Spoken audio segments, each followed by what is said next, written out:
Hello guys and welcome to my YouTube channel. Today I'll be showing you how to change your Instagram password in case you've forgotten it. Now, first of all, you need to make sure that you have the Instagram app or the web page open in front of you. So we open that up, and now on the bottom I'm gonna press to log into another account because I want the login screen to pop up. And this is what a login screen looks like.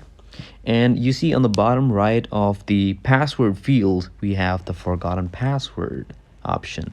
You press that, and now you can either you should either know your username or your email address, as we can see down there, or your phone number. We can we can enter any of these, and in case we enter our username, so we'll get a link on our email address, or if we put in our email address, we'll also get the link at our email address. Or if we tap on the phone option and we enter our phone number, we will be getting that link on our phone number.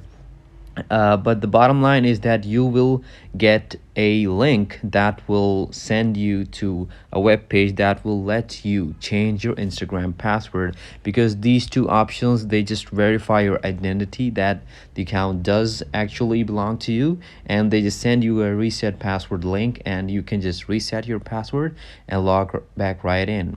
So I hope this video was helpful. I'll see you in the next one.